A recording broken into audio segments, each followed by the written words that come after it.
Hello बच्चों, online classes में आपका स्वागत है।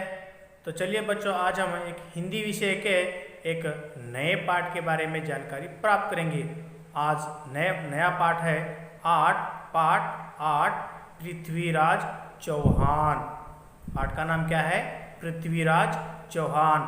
तो बच्चों, एक ऐतिहासिक नाटक है जो इतिहास में जो घटी हुई जो घटना है उसका का एक प्रमुख नाटक है बच्चों। तो बच्चों, हम इस पाठ में आने वाले पहले शब्दार्थ के बारे में जानकारी प्राप्त करेंगे। तो बच्चों, ये है इस पाठ में आने वाले शब्दार्थ। मुल्क यानी देश यानी कंट्री, और भयभीत का अर्थ होता है डरा हुआ। निमंत्रण का अर्थ होता है न्योता देना, यानी खोपना का अर्थ होता है गाड़ना, और परास्त का अर्थ होता है हराना, और ख्याति शब्द का अर्थ होता है प्रसिद्ध मतलब शोहरत, और तुच्छ का अर्थ होता है जिसका कोई महत्व नहीं हो, और विराजमान का अर्थ होता है उपस्थित, और शब्द भेद का अर्थ होता है शब्द के आधार पर भेदना, और स्वयंवर का अर्थ होता है स्वयं पति का चुनाव करना, और धनुर्विद्या का अर्थ होता है धनुष चलाने की विद्या, और देशद्रोही का अर्थ होता है देश के साथ गद्दारी करने वाला, और घमसान का अर्थ होता है भयानक युद्ध, और ईर्ष्या का अर्थ होता है जलन, और पराजित का अर्थ होता है हराया हुआ, और कुछ का अर्थ होता है रवानगी, और क्षमादान का अर्थ होता है माफ करना, और अनुमति का अर्थ होता है आज्ञा। तो बच्चों, ये है पृथ्वीराज चौहान के पाठ में आने वाले शब्दार्थ।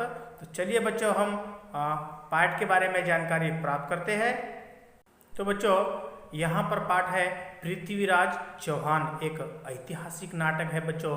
हिंदुस्तान का इतिहास कई वीर और वीरांगनाओं की शूरगाथा को दर्शाता है, और उन्हीं में से एक थे दिल्ली के शासक पृथ्वीराज चौहान, जिन्होंने पूर्ण निष्ठा के साथ अपने राज्य के आत्मसम्मान की रक्षा करते थे।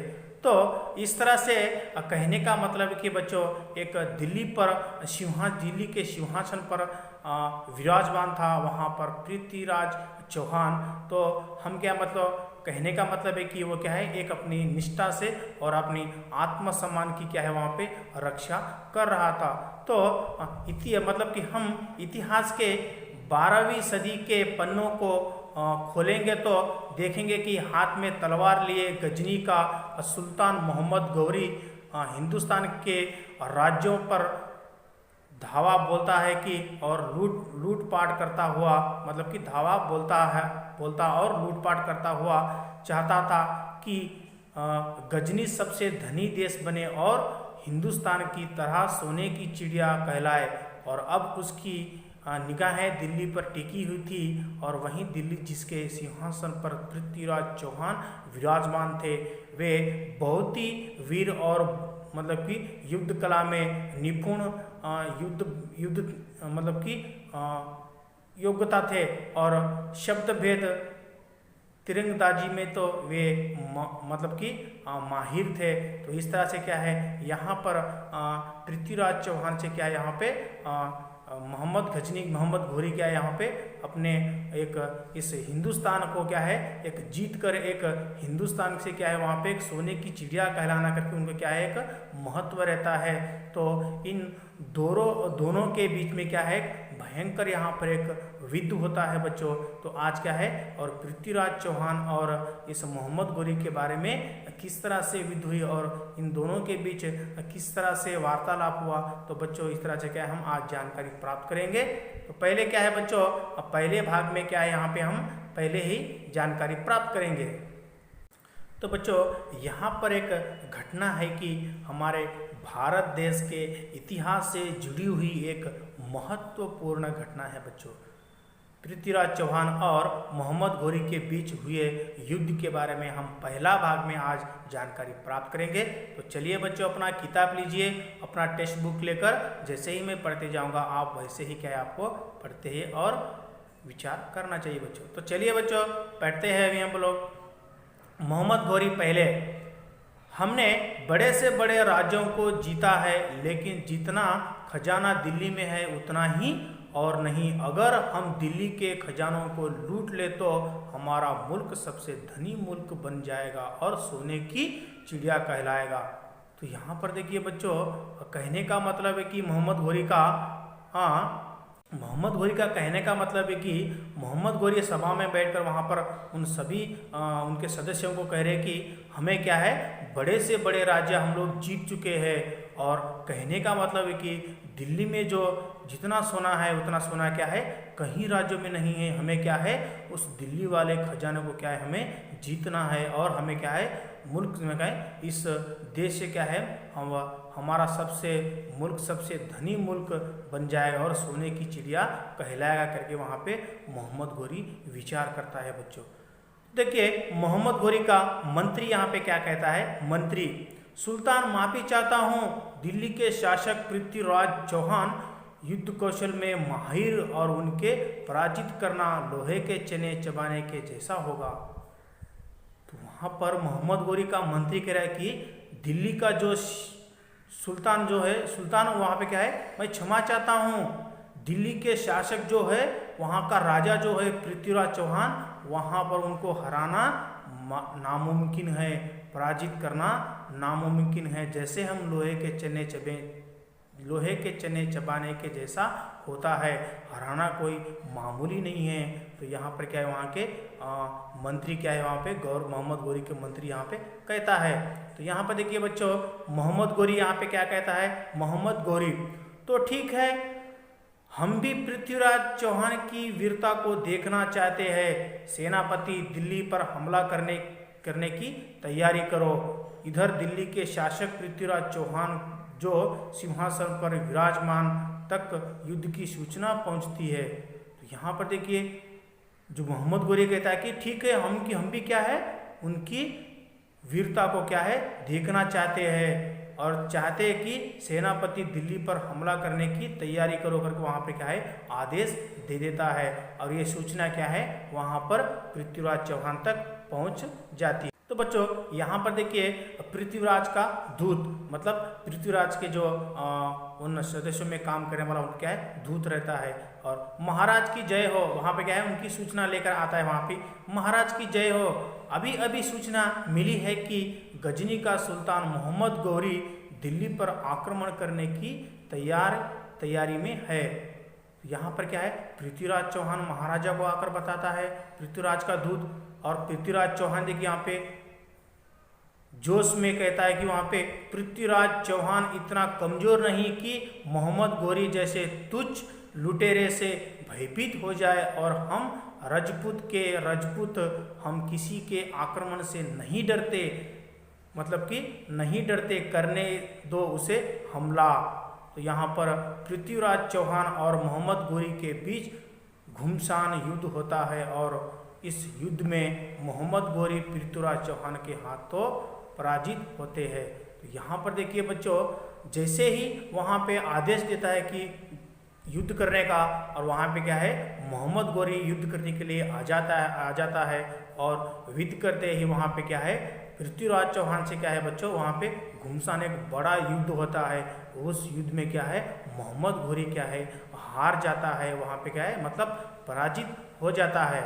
और अब वहाँ पर देखिए अब बंदी बनाना गौरी पृथ्वीराज चौहान से सामने सिर मतलब कि झुकाए माफी की भीख मांगता है। तब क्या है वहाँ पे कहता है कि पृथ्वीराज चौहान मुझसे गलती कर दो, मुझसे माफ़ हो गई, मैंने आपके ऊपर युद्ध नहीं करना चाहिए था लेकिन मैंने युद्ध किया। और इस युद्ध में क्या है वहाँ पे मोहम्मद घोरी क्या है वहाँ पे हार जाता है बच्चों। तो इस तरह से यहाँ पर देखिए बच्चों मोहम्मद घोरी पृथ्वीराज चौहान से कहता है कि पृथ्वीराज मुझे माफ़ कर दो। कहते हैं कि हिंदुस्तान के सुल्तान दुश्मनों को भी माफ़ करने का हृदय रखते हैं। तो यहाँ पर देखिए पृथ्वीराज चौहान कहता है मोहम्मद घोरी तुम ठीक सुना है, हम तुम्हें माफ कर सकते हैं, लेकिन तुम्हें वचन देना होगा कि आगे से आंख उठाकर भी हिंदुस्तान की तरफ नहीं देखोगे। तो वहाँ पर पृथ्वीराज चौहान मोहम्मद घोरी को कहता है कि बंदी बनाने के बाद वहाँ पे क्या है कि मोहम्मद घोरी उनसे क्या है आग्रह करता है कि बच्चों क्योंकि मुझे गलती हो गई, मुझे माफ़ कर दीजिए। हिंदुस्तान के सुल्तान दुश्मनों को क्या है माफ़ करने का हृदय रखते हैं, जैसे भी आप क्या है मुझे भी माफ़ कर दीजिए करके वहाँ पे क्या है मोहम्मद घोरी पृथ्वीराज चौहान से आग्रह करता है। तब पृथ्वीराज चौहान कहता है कि मोहम्मद घोरी तुम ठीक सुनना है कि हम तुम्हें माफ़ कर सकते हैं, लेकिन तुम्हें एक वचन पर माफ़ कर सकते हैं, तुम्हें क्या है आगे से क्या है आंख उठाकर हिंदुस्तान की तरफ नहीं देखोगे। तब क्या कहता है वहाँ पे मोहम्मद घोरी, खुदा की कसम सुल्तान, मैं हिंदुस्तान को कभी हानि नहीं पहुँचाऊँगा। तो इस तरह से कहने के बाद वहाँ पे क्या है तभी दरबार में बैठे राजकवि चंद बरदाई सलाह देते हैं कि वहाँ पे चुप नहीं बैठे। चंद बरदाई वहाँ पे क्या है उठ जाते हैं। वहाँ पे चंद बरदाई देखिए यहाँ पे क्या कहता है, महाराज मैं राजकवि के साथ साथ आपका मित्र भी हूँ, मुझे लगता है कि गौरी को क्षमा नहीं बल्कि दंड देना चाहिए। तो वहाँ पे देखिए बच्चों क्यों दंड देना चाहते हैं, चंद बरदाई झट से उठ जाते हैं वहाँ पे और कह रहे कि तभी दरबार में बैठे राजकवि चंद बरदाई सलाह देते हैं। वहाँ पे वो कहते हैं कि पृथ्वीराज चौहान को कहते हैं कि महाराज मैं राजकवि के साथ साथ आपका मित्र भी हूँ, मुझे लगता है कि गौरी को क्षमा नहीं बल्कि दंड देना चाहिए। तब वहाँ पर देखिए पृथ्वीराज चौहान क्या सोचते हैं। वहाँ पे पृथ्वीराज चौहान चंद बरदाई हम आपके सुझाव का सामना करते हैं, लेकिन अपनी गलती सुधारने के लिए किसी को एक मौका तो मिलना चाहिए। अंत में गौरी को क्षमादान देता हूँ।